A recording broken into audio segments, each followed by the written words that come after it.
Okay, this is my awesome betta tank. This is a 2.5 gallon tank. You can find these at PetSmart. I cut out a screen lid from my 10-gallon tank screen top from when I had my leopard gecko. These are all live plants. There's a little bit of gravel and some flourite I stole from my big 46-gallon tank. This filter right here, get out of the way, betta fish. That's from a Marina internal filter, the little S15s. PetSmart discontinued those, so I was actually able to get that on clearance for like $5. That's just the power head from it. This right here is a little Marina breeder box. These are sold, and they're designed to be air powered. So it's just a little air pump that would go in like down on the bottom there, and then it would shoot the air up, and that sucks water up through there, kind of like the little Tetra Whisper 3i filters. But they're super loud the way they have this design. So I stole this off my 46-gallon tank, rigged it so it works on here. Those are all a bunch of the plastic bio balls, which isn't the greatest biological filtration, but for a betta tank, who cares? Little Marina internal filter, 10 watts. That's actually Seachem Purigen. They use this stuff on saltwater tanks.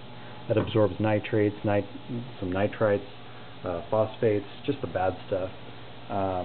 It's a 2.5 gallon tank. The breeder box is a half gallon with 3 gallons.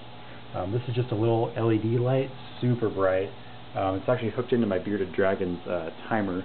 Give you guys a quick glimpse of her tank just for kicks.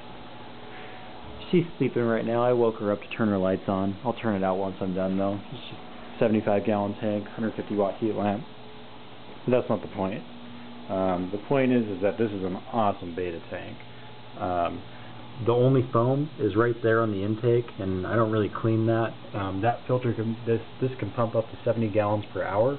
It's probably only pumping about 50, which is a lot of filtration for that 2.5 gallon tank.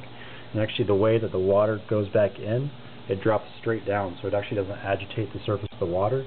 And as you can see, the betta is actually making a pretty nice little bubble nest there, because bettas have to have basically perfectly still water to actually make a bubble nest.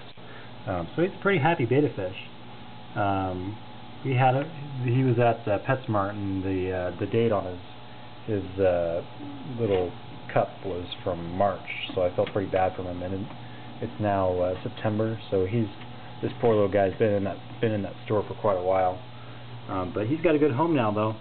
And that's just a black background. I actually just cut that out of some of the. It's just basically paper, is what I'll say about it. But so far I haven't done a water change. It's actually been running for a month.